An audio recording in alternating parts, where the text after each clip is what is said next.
Mensagens que edificam, ministradas pelo pastor Sidney Ferreira.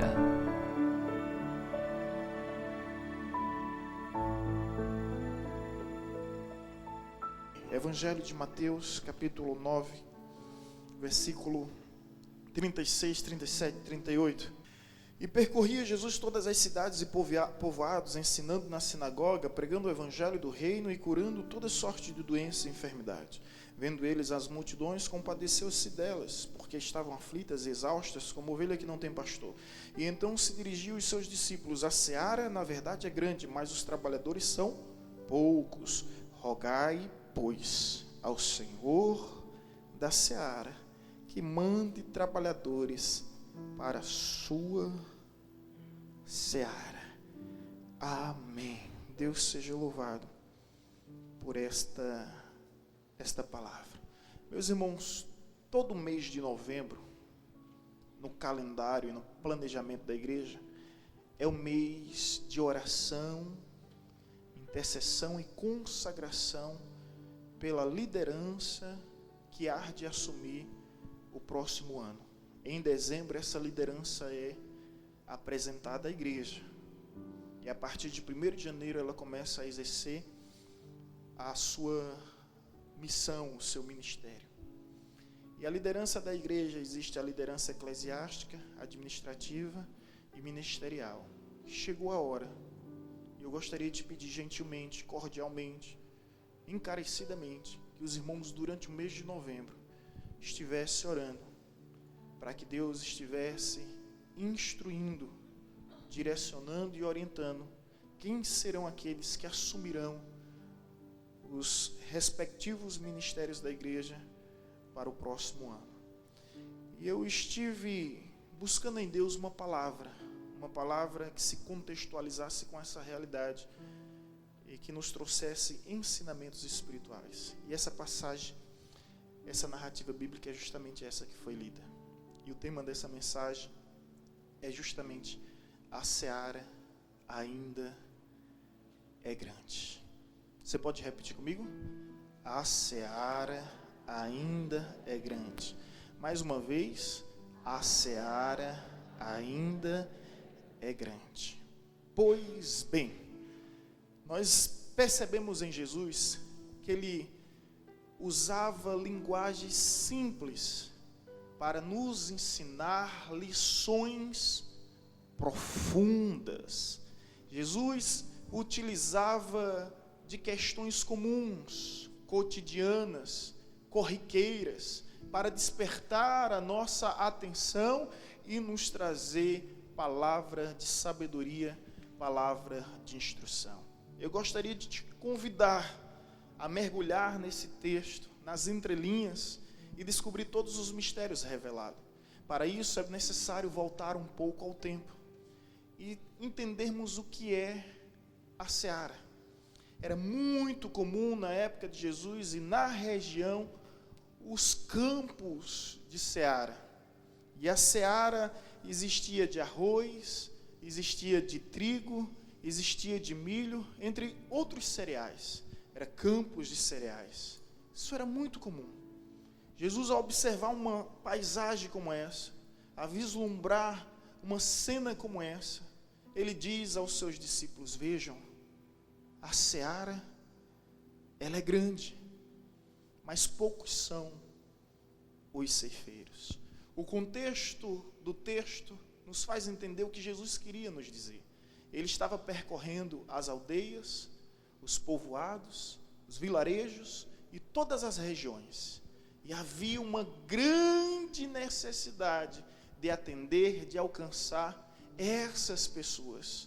Porém, o texto é muito claro, enfático, explícito e categórico.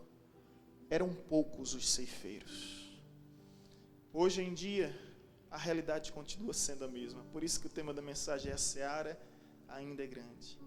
Ela é grande e não para de crescer. Os povos se multiplicaram. E a seara é grande e continua crescendo. Porém, a realidade que nos assombra é a mesma. Poucos são os ceifeiros. Costumo dizer que o que falta No reino de Deus não é serviço, mas o que falta são servos. A cada dia se torna mais difícil encontrar uma placa nas lojas, nas empresas, nas indústrias, nas fábricas, dizendo: procura-se, como é que diz? Procura-se funcionários, há vagas. Você não encontra mais isso. Por quê?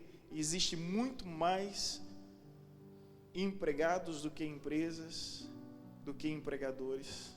Mas no reino de Deus, irmãos, é diferente. É como se a gente colocasse uma placa na igreja. Vamos fazer isso? Ainda há vagas. Ainda há vagas. Ainda há vagas. E todos os ministérios aqui, se você procurar, você vai encontrar. Ainda há vagas.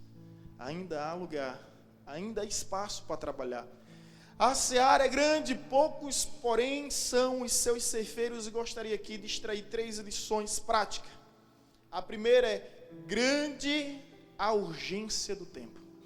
A seara ainda é grande. Em primeiro lugar, grande a urgência do tempo. Quando Jesus falou, os discípulos entenderam. A maioria deles eram camponeses, pescadores, homens que viviam diretamente da natureza e sabiam como era o processo, como as coisas ocorriam, como as coisas aconteciam. Então, quando Jesus falou, eles entenderam a urgência do tempo, porque quando chega o período da colheita, meu irmão, na seara, existe a urgência do tempo. Por quê? Vocês podem me ajudar? Se eles não agirem, estraga. Se eles não se mobilizarem, ou seja, os frutos vão apodrecer. E mais do que isso, existem ainda as ameaças dos predadores que poderão vir e estragar toda a colheita. Por isso que é necessário um inseticida para eliminar as pragas, os repelentes, para expulsar justamente os gafanhotos. Por isso, quando chega o tempo da colheita, grande é a urgência do tempo. A seara ainda é grande, grande a urgência do tempo, então é para já. Ei, escute, em nome de Jesus, é para já. Veja o que Jesus vai nos dizer em João capítulo 4. João capítulo 4. Vamos passear na Bíblia, tá, gente? João capítulo 4, versículo 35.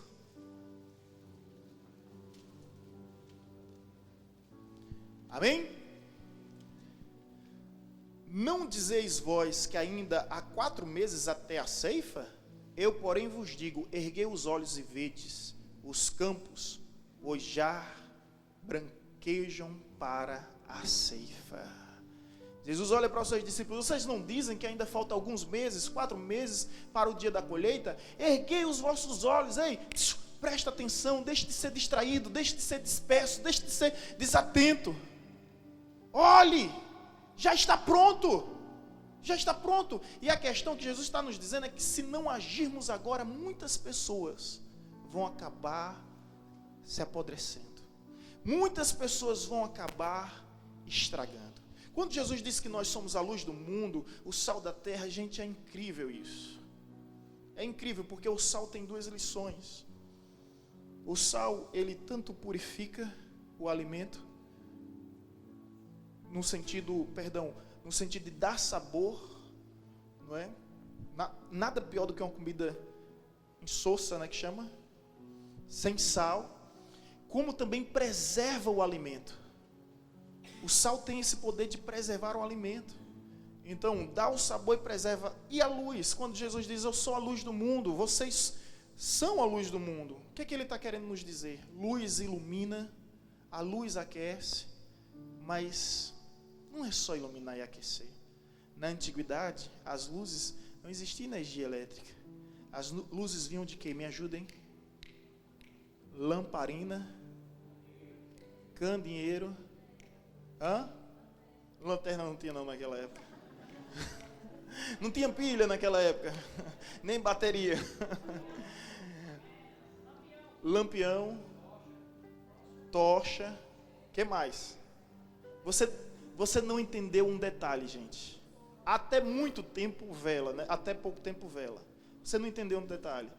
Toda essa luz, para ser produzida, ela consumia a sua matéria, a sua essência. Tocha consumiu o quê? A madeira. A lamparina consumiu o quê? O óleo, o azeite. O que Jesus disse ali que a gente não entende hoje é que para você gerar luz, para que você ser luz, você é consumido. Você é consumido. Você deixa de existir, é como uma vela. Esse exemplo é incrível. Ela vai se diminuindo, se diminuindo, se diminuindo, para poder gerar luz. Vai se consumindo, se consumindo. Então quando Jesus diz, vós sois a luz do mundo, que maravilha, nós vamos iluminar, vamos aquecer, sim. Mas isso só será possível se você estiver disposto.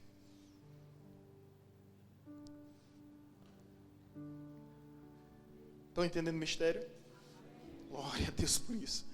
Então a urgência do tempo, se não agirmos agora, o tempo já está pronto para a colheita, gente. Se nós não agirmos agora, as pessoas vão se estragar. Elas vão se apodrecer. Se nós não agirmos agora com os nossos adolescentes, estamos preocupados com que mundo deixaremos para os nossos adolescentes, as nossas crianças. Deveríamos estar preocupados com que tipo de crianças e adolescentes deixaremos para o nosso mundo. Vocês estão entendendo? Então, se a gente não agir agora, o inimigo não perde tempo. A gente sabe muito bem disso. As pragas não perdem tempo. Se na hora da colheita os ceifeiros não colher, os gafanhotos virão e destruirão toda a seara. Então existe a necessidade de urgência. O que Jesus está querendo dizer, o que temos que fazer, devemos fazer logo, porque o campo já está pronto. Em nome de Jesus, que Deus abra o nosso entendimento para compreendermos essa verdade. Agora escuta o que está escrito em Eclesiastes 11:4. Por que ainda não estamos agindo, pastor? Vamos para Eclesiastes 11:4, que ele explica. Eclesiastes 11:4. Por que nós não estamos agindo? Eis aí a resposta. Eclesiastes 11:4. Quem observa o vento não semeará, e o que atenta para as nuvens não cegará. Sabe por que muita gente não está participando dessa grande colheita? Porque estão esperando as condições perfeitas. Sabe quando elas virão? Nunca. Quem observa o vento não vai semear. O que atenta para as nuvens não cegará. Não vai ceifar, não vai colher, porque está esperando as ocasiões perfeitas. Meu querido, essas ocasiões não vão chegar. Então a colheita está pronta, então vai. Está com medo, vai com medo também. Está com dúvida, vai com dúvida também. Não se sente preparado, vai despreparado. Existe um lema militar que diz: soldado no quartel quer trabalho. Se você está no quartel, veste a camisa, meu irmão, e vem. Se você for esperar, eu vejo muitas pessoas que não estão exercendo o seu ministério porque estão procurando as condições ideais e perfeitas. Elas não vão chegar. Deus fez uma promessa a José, e eu vou te provar aqui.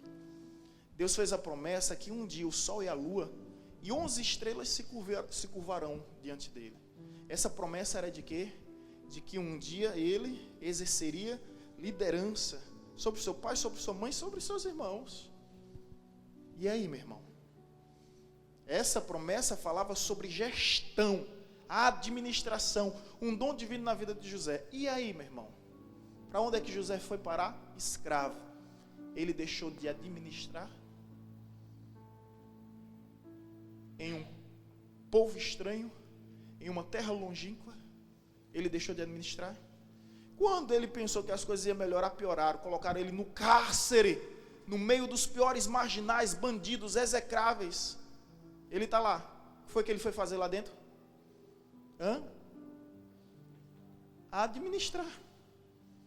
Até que um dia, de uma hora para outra, sem muita explicação, ele acorda ainda escravo, mas quando vai dormir governador de todo o Egito. Porque Deus é quem cria o momento ideal. Deus é quem cria as condições perfeitas. Deus é quem escreve a nossa história. O que eu estou querendo dizer com isso? Não espere um dedo na mão não para administrar. Não espere um trono para sentar não. Se há um administrador em você, meu irmão, vai exercendo o chamado aonde Deus te enviou. Você está entendendo esse mistério? Se há um cantor dentro de você, não espera o altar não, nem o microfone na mão. Vai cantando nos banheiros. Vai cantando na escola, na vizinhança, no trabalho. Abre a alma, o coração, o peito e vai colocando para fora aquilo que há em você. Interessante que Deus disse para Davi através do profeta Samuel: tu serás rei de toda a nação de Israel. O profeta foi embora, Davi ficou continuando pastoreando as ovelhas do seu pai. E pastoreando durante muitos anos antes das promessas se cumprir. Quem olha o vento não semeará, e o que atenta para as nuvens não cegará. Depois Davi torna-se rei de toda a nação. Mas antes ele teve que vencer ursos, leões e gigantes. E não deixou de ser o que Deus tinha para a sua vida, por causa de um cargo, por causa de um título, por causa de uma ocupação e por causa de um lugar. Eu não sei o que há em você. Não sei qual é o seu dom, o seu chamado, sua vocação. Mas se você crê nesse Deus vivo, meu irmão, você vai viver. Independente das circunstâncias, independente das situações, você vai participar desta colheita em nome de Jesus. Amém? Joel 3,13. Se não for, não acontecerá, mas se for, Deus opera. Verdade.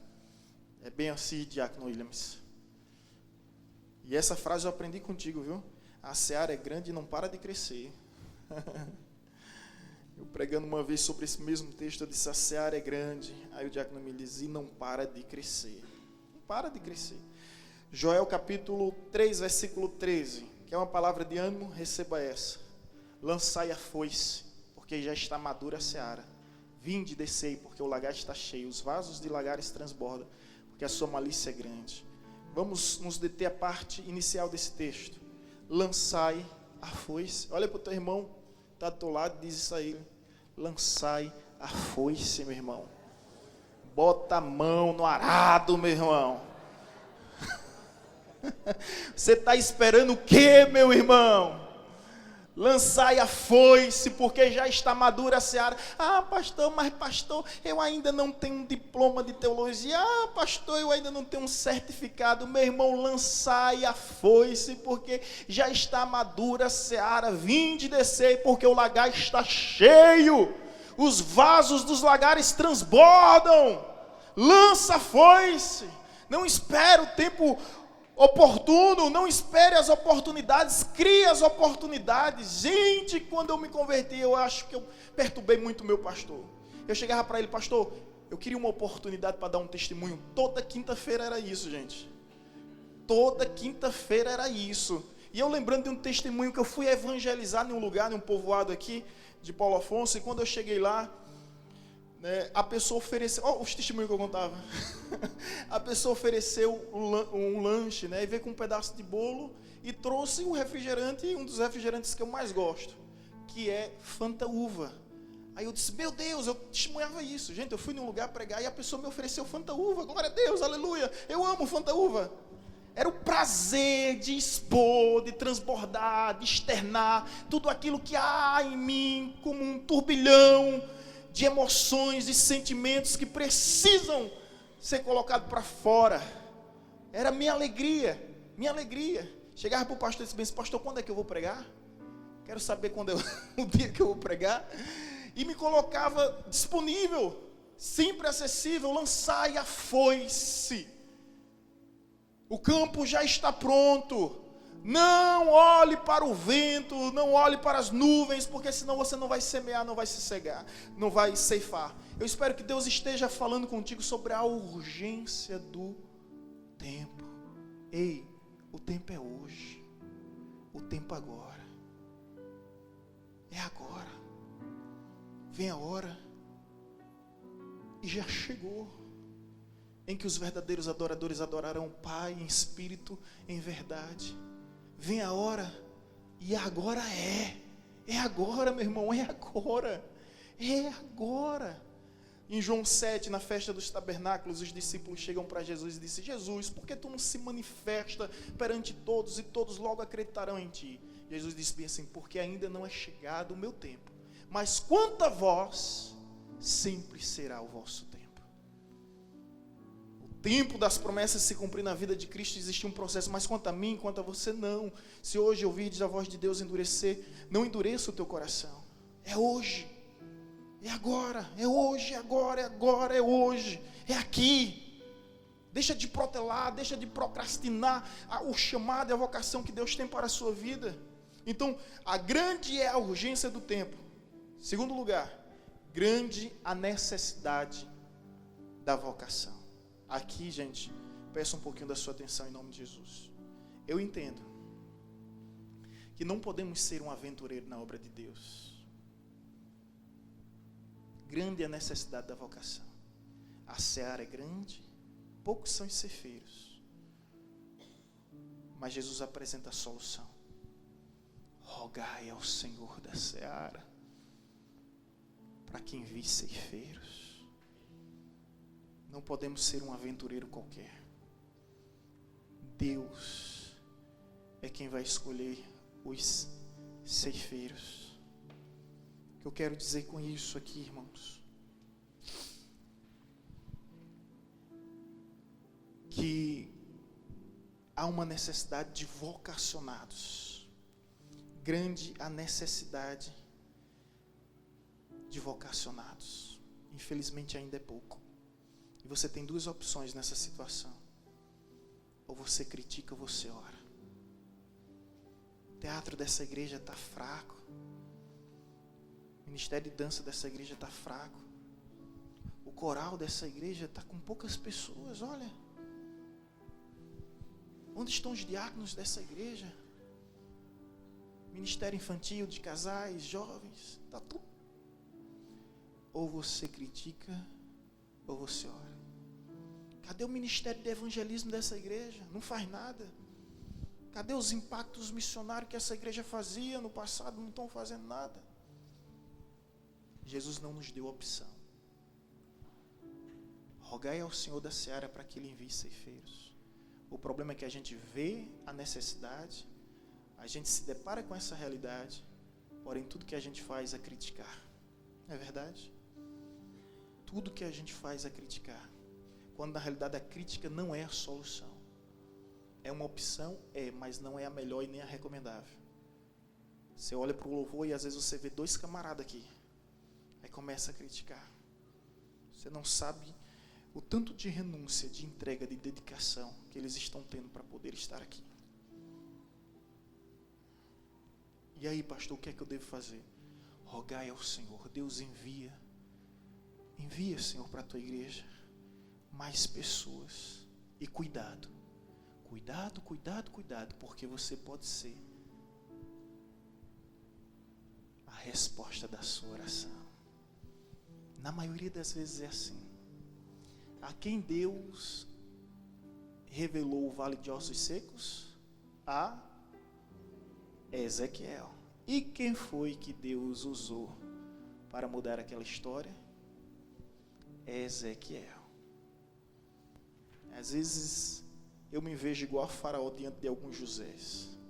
As pessoas chegam para mim e dizem assim: pastor, eu percebi essa necessidade nessa área, eu queria trazer uma instrução. Eu disse: amém, meu irmão. Aí eu digo igual ao Faraó disse a José: é você. É você a pessoa que Deus levantou. Não, pastor, não sou eu não, é fulano, é cicrano, é beltrano, é os irmãos que dizem: eis-me aqui, envia fulano, envia cicrano, envia beltrano, eis-me aqui, envia-me a mim. Cuidado que você pode ser a resposta da sua oração.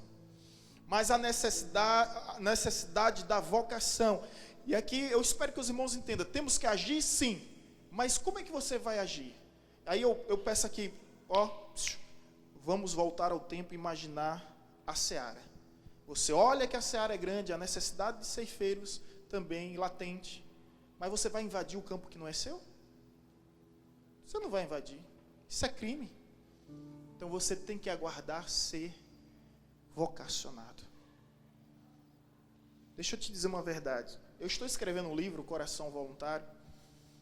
Não sei quando vai sair, depende de uma viagem à África, que eu gostaria muito de colocar essa viagem como voluntário à África.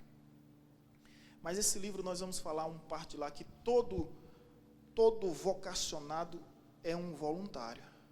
Mas nem todo voluntário é um vocacionado. Todo aquele que tem a vocação, ele é um voluntário de coração. Mas nem todo voluntário é um vocacionado.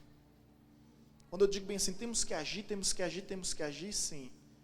Mas antes de agirmos, temos que ouvir a voz de Deus. E deixa eu te provar isso. Abre a Bíblia, por gentileza, comigo em Mateus 22, versículo 14. Mateus 22, versículo 14.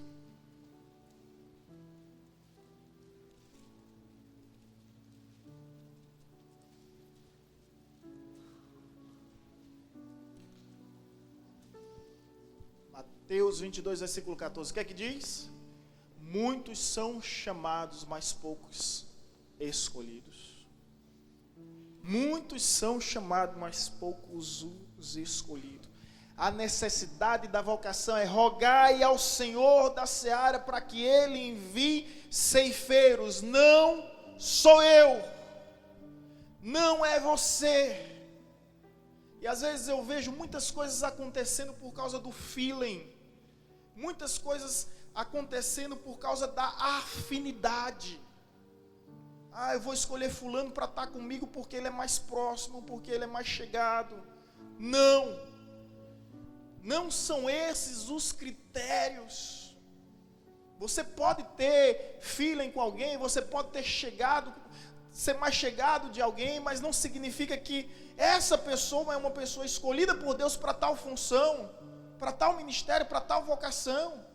E você tem que ter essa sabedoria, essa cautela, esse discernimento, senão você vai estar estragando a vida de uma pessoa. E eu entendo, meus irmãos, que quem determina a liderança de uma igreja, eis aqui o meu coração aberto perante a minha igreja, a igreja da qual Deus me confiou para pastorear. Eu entendo que é Deus que escolhe, por isso a necessidade do mês de novembro, porque para que Deus venha escolher.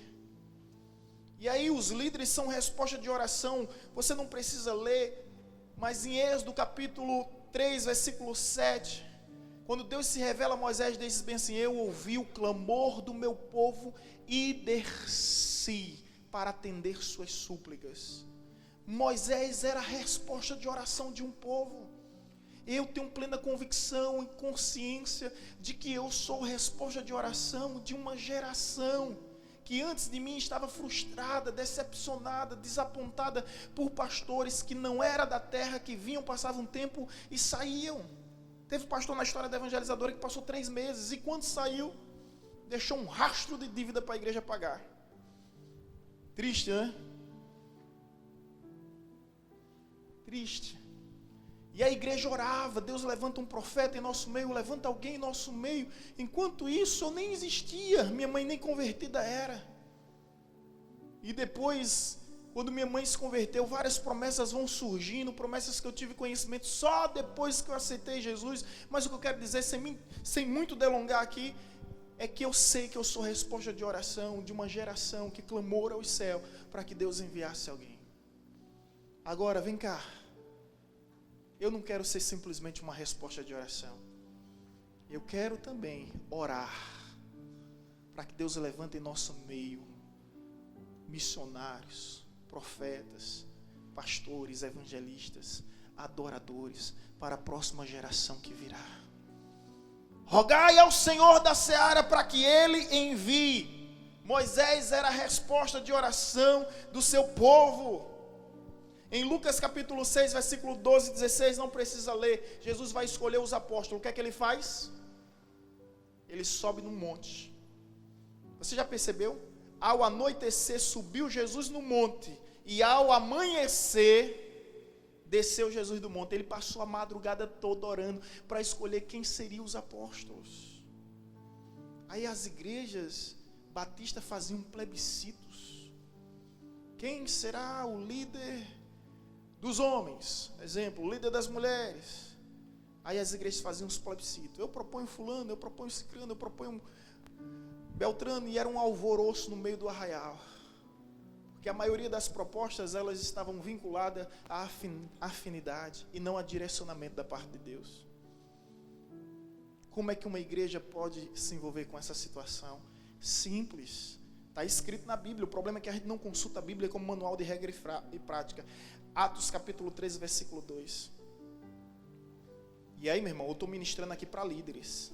Muitos desses líderes vão escolher quem serão os seus vices. Muitos desses líderes vão escolher quem serão os seus liderados. Atos 13, 2. Atos 13, 2. Atos 13, 2. Amém?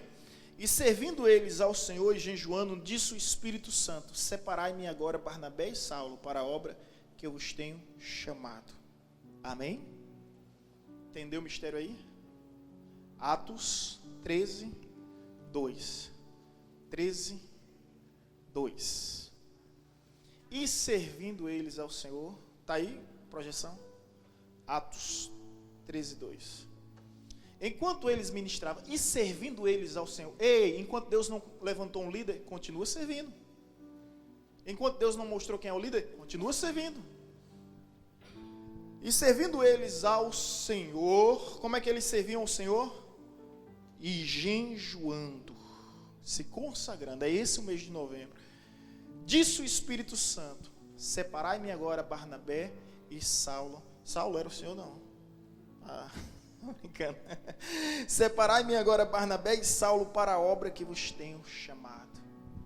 Continua trabalhando, se consagra para ter sensibilidade, discernimento, ser sensível à voz do Espírito. E agora o Espírito vai dizer: separe Mariana para ser diretora da Casa da Esperança. Eu amém. Receba em nome de Jesus. Receba em nome de Jesus. Chamado, vocação, a necessidade da vocação. Deus quem faz isso. Agora escuta bem, eu não havia necessidade, mas eu desejo colocar o versículo 3. Então, jejuando e orando, impondo sobre ele as mãos, os despediram. Então, jejuaram. Quem vai ser o próximo líder? Fulano. Ok. Então, depois disso, jejuou antes e jejua depois. Oraram e impuseram as mãos e os despediram. Tem coisas que vocês vão descobrir ao longo do tempo, e ainda que eu passe 50 anos, vai ter muita novidade para a gente compartilhar. Quando eu assumi a igreja em 2006, 1º de janeiro, sabe qual foi a primeira coisa que eu fiz? Depois que a igreja orou e me abençoou, eu fui na casa dos pastores que eram para mim referências nessa cidade. E eu me ajoelhei perante eles e pedi para que eles impusessem a mão sobre a minha vida. E eu atribuo muitas bênçãos de Deus derramadas no meu ministério a essa atitude. Eu sou filho da terra, estou chegando, mas eu quero respeitar quem até mesmo não é filho da terra, mas já está trabalhando nesse lugar antes de mim, nessa terra. Fui lá, dobrei meu joelho, eles estenderam. Um deles foi o Cornélio, que está em Taparica, né, missionário Milton? Missionário Milton esteve com ele no final de semana passado. Fui lá, um deles estendeu a mão e abençoou. O próprio Cornélio: parabéns, jovem. Parabéns por essa atitude que demonstrou temor a Deus e respeito àqueles que são escolhidos por Deus. Ou seja, meu irmão, o que eu quero dizer por isso? Você não vai andar independente, não. Você tem que estar debaixo de uma cobertura espiritual. Imposição de mãos. Debaixo de... Hoje se escolhem líderes e se fazem líderes de maneiras levianas, inconsequentes, irresponsáveis. Mas essa é a maneira que nasce um líder. Debaixo da imposição de mãos. Eu estou aqui, mas não estou sozinho. Tem autoridade sobre a minha vida. Autoridades a quem eu devo satisfação. E se algum dia sairmos do trilho, essas mesmas autoridades virão para nos corrigir.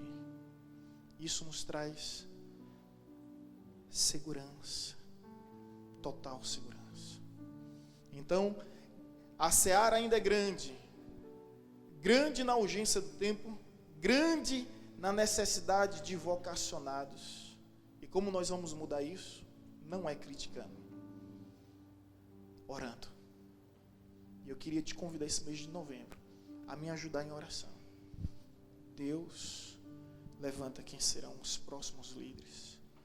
Deus direciona as pessoas que o Senhor esteja escolhendo conforme está escrito o texto.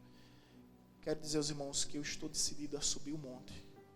E eu só vou descer do monte quando amanhecer. Quando eu tiver realmente os nomes das pessoas que de fato foram escolhidas por Deus. Último lugar, última lição. A seara ainda é grande, grande na urgência do tempo. Se imagine como um ceifeiro. A colheita está pronta. Se não agirmos agora, pode ser tarde demais. Grande na necessidade da vocação. Ei, eu quero agir, mas eu tenho que ouvir a voz que vem de cima, a voz que vem do alto. Eu tenho que ter vocação, senão você é um usado da vida. Conhece usar? Aquele que queria ser usado por Deus, que pegou na arca quando a arca estava prestes a cair e foi fulminado e consumido, porque fez algo que não foi chamado para fazer. Entendeu? Último lugar, a recompensa da colheita. A grande recompensa da colheita. Grande a urgência do tempo, grande a necessidade da vocação e grande a recompensa da colheita. Um ceifeiro, ele tinha em mente isso. A colheita está pronta. Há necessidade dos ceifeiros, mas ele tinha algo em mente, irmãos. Escute. Existe recompensa. Existe recompensa. E eu gostaria de ler alguns textos com vocês aqui. Hebreus capítulo 6, versículo 10. Hebreus 6, 10.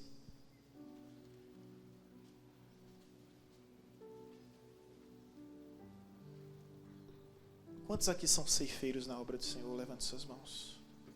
Estão envolvidos com o ministério, estão trabalhando. Escute, essa palavra é para você.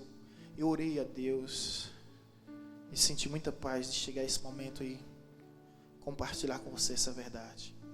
Porque Deus não é injusto para se esquecer da vossa obra e do amor para com o seu nome mostrastes, porquanto serviste aos santos e ainda os servis. Você, ceifeiro, escute isso. Deus não é injusto para se esquecer do seu trabalho.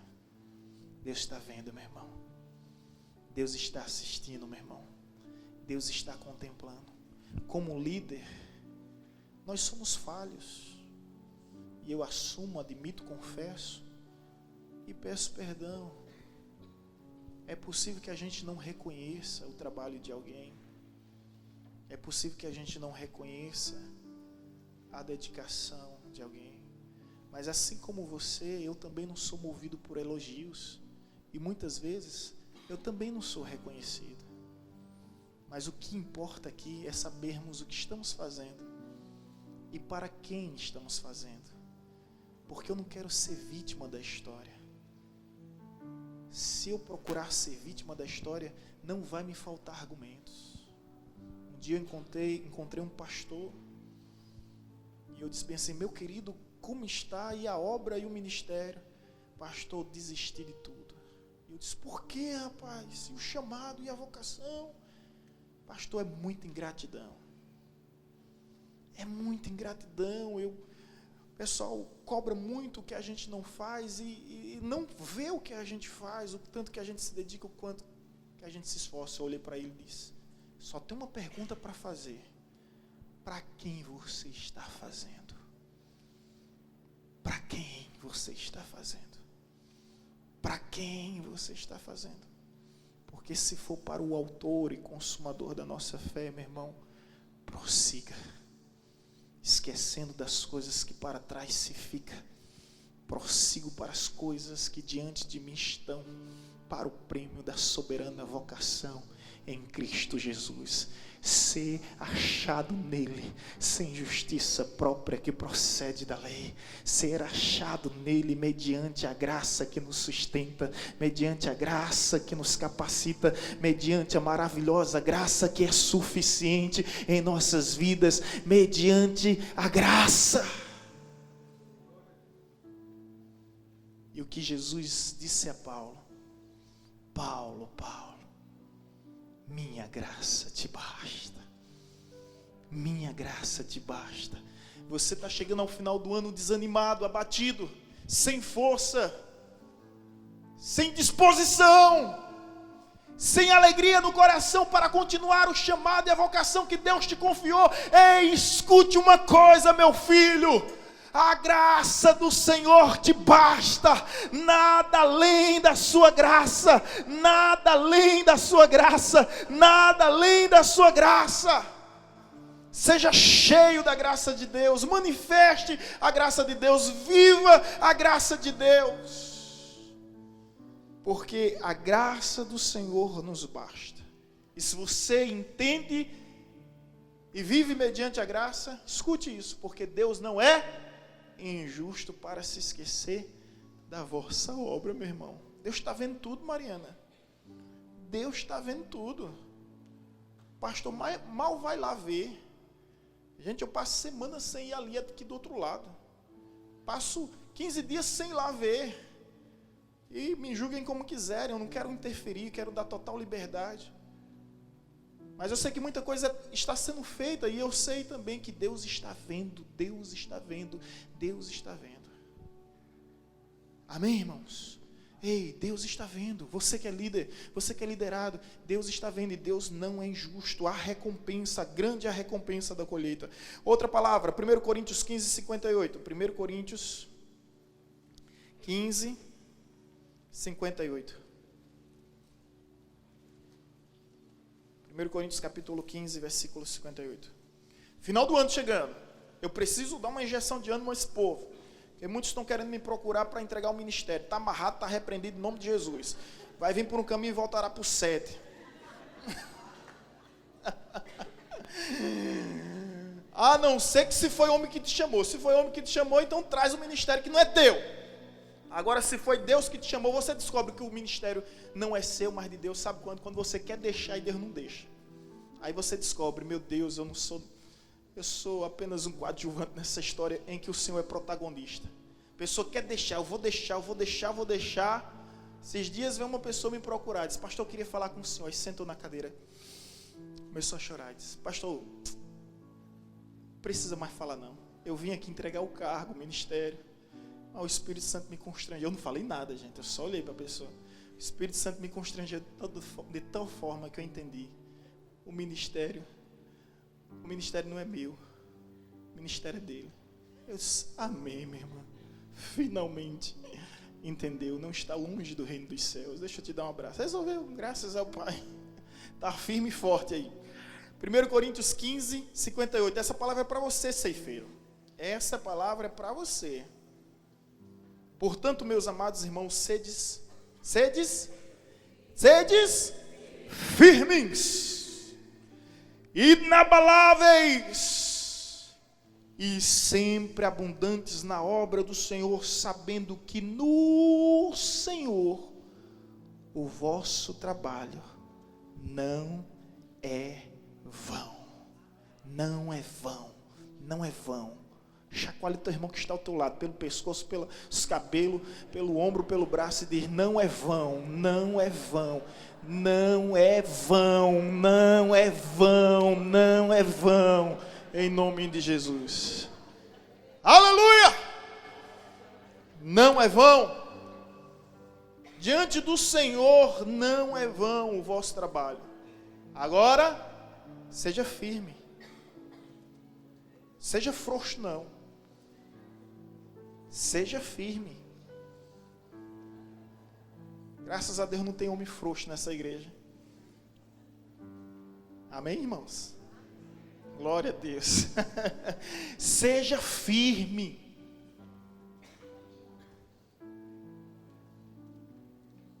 Inabaláveis. Sempre abundantes, abundantes, abundantes, abundando no Senhor. Sabendo que no Senhor o vosso trabalho não é vão. Meu irmão, Deus vê. Ei, Deus vê. Está escrito lá em Malaquias, quando os sacerdotes disseram, inúteis, olha o que os sacerdotes disseram, inútil tem sido servir ao Senhor. Quando eles falaram isso, os sacerdotes, imagine, Lorival, disseram, inútil tem sido servir ao Senhor. Quando eles falaram isso, Deus entra rasgando na história, mas vem esbravejando.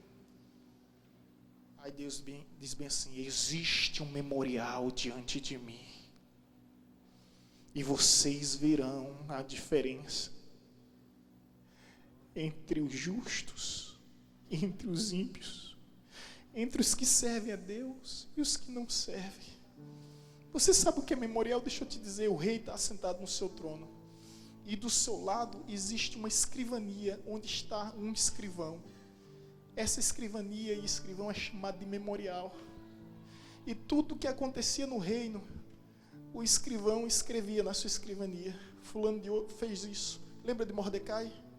Quando a Sueli diz, Mordecai salvou a vida do rei. Estava lá catalogado. Um dia, anos mais tarde, está o rei lendo o memorial e diz, o que foi feito a esse homem? Nada. Vamos honrar esse homem como nunca nenhum outro foi honrado. Lembra disso, né? O que eu estou querendo dizer, meu irmão, que você está fazendo as coisas aqui, Juraci, Anaci, todo mundo vai embora depois daqui, e vocês vão ficar aqui, trabalhando, limpando, e eu sei que não é por causa da moeda, o som da moeda que cai no cofre de vocês, é pelo amor que vocês têm com isso, por isso. É por amor, mas eu quero dizer algo a vocês e a tantos outros, enquanto vocês estão desfazendo, o rei dos reis está catalogando, está registrando, está discriminando tudo. E escute, há um memorial diante de mim, diz o Senhor, e vocês verão a diferença entre os que servem a Deus e entre os que não servem, entre os ímpios e os justos. Há diferença sim. Há diferença sim. Glória a Deus. 2 Crônicas 15:7.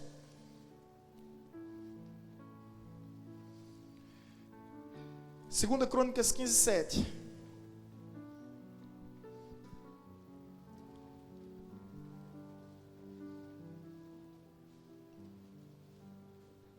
Segunda Crônicas 15:7. Mas sede fortes, e não desfaleçam as vossas mãos, porque a vossa obra terá recompensa.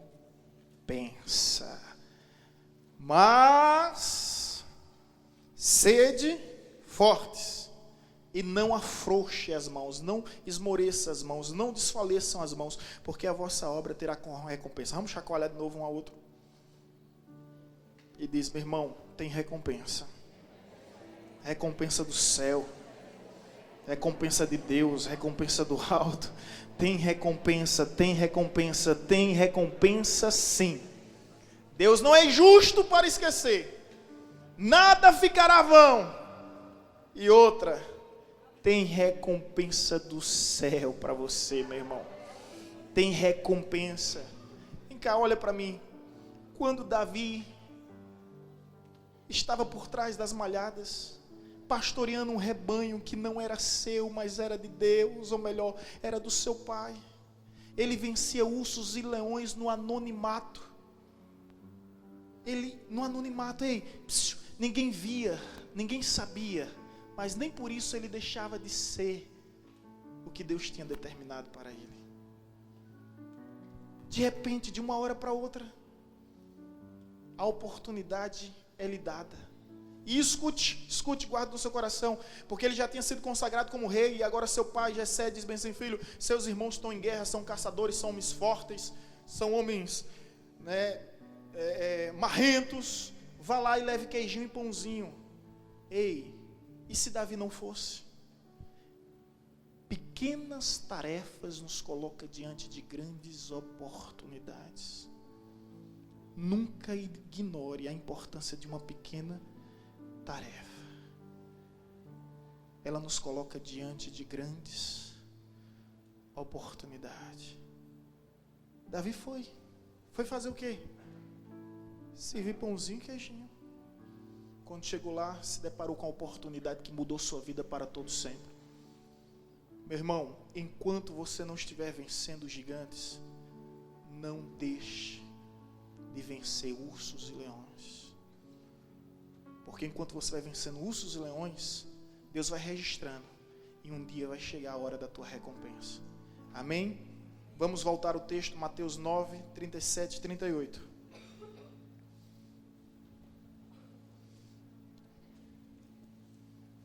E aqui eu encerro. Mateus 9, 37 e 38.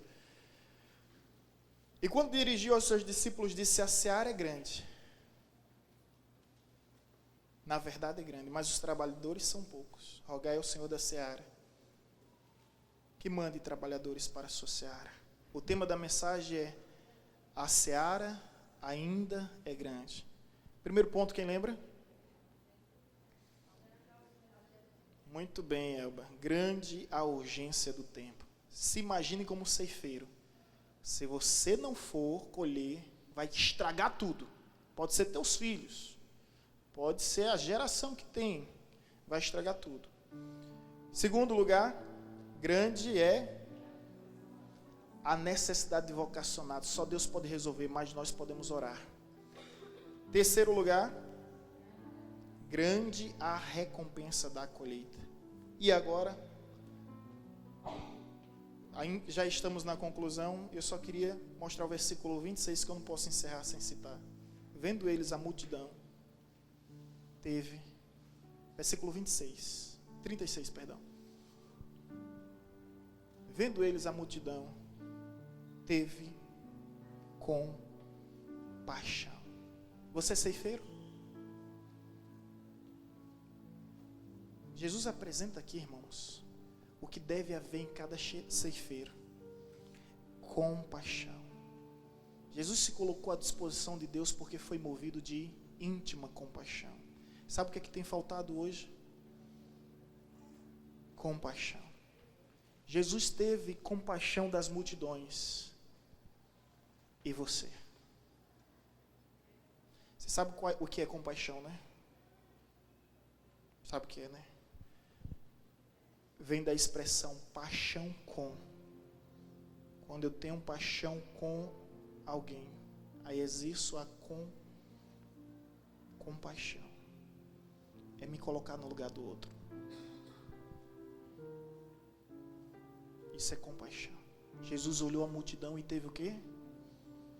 Compaixão. E você, quando olha a multidão, o que é que você tem?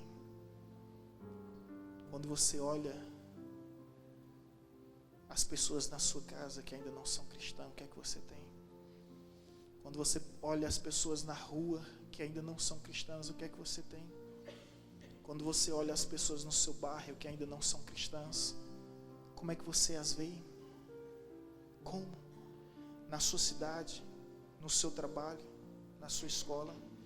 Nada faremos se não tivermos em nosso coração a compaixão. É se colocar no lugar do outro, sentir as dores do outro, sentir o sofrimento do outro. Eu louvo a Deus e sempre digo isso, tenho a maior alegria. Eu vou citar aqui, posso citar inúmeros exemplos, vou citar o exemplo de Valdir e Débora, onde abundou o pecado, superabundou a graça. Veja o que Deus fez na vida deles. E eu lembro do primeira instrução de casais. Débora leu um texto que dizia: o que darei ao Senhor por todos os benefícios que tem feito para mim? Compaixão, se colocar no lugar do outro. Ele sabe o que eles viveram, ele sabe o quanto eles sofreram. E agora eles encontraram em Deus poder para ser instrumento de bênção na vida de tantos outros casais. Isso é extraordinário. Hoje, sei que Valdir e Débora, dando o exemplo deles, olham para os casais da igreja, para as famílias da igreja e têm o quê? Compaixão.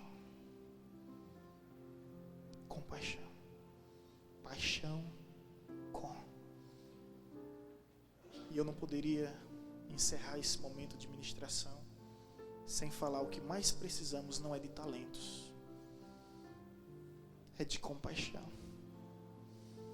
O que mais precisamos não é de habilidades, títulos, credenciais. O que mais precisamos é de compaixão. Porque se o seu coração for movido de compaixão, meu irmão, você vai se erguer da sua posição e você vai ser resposta da sua própria oração. Rogai ao Senhor da seara que envie ceifeiros para a sua seara. Você vai dizer: eu sou um ceifeiro da tua seara. Vamos nos colocar em pé em nome de Jesus.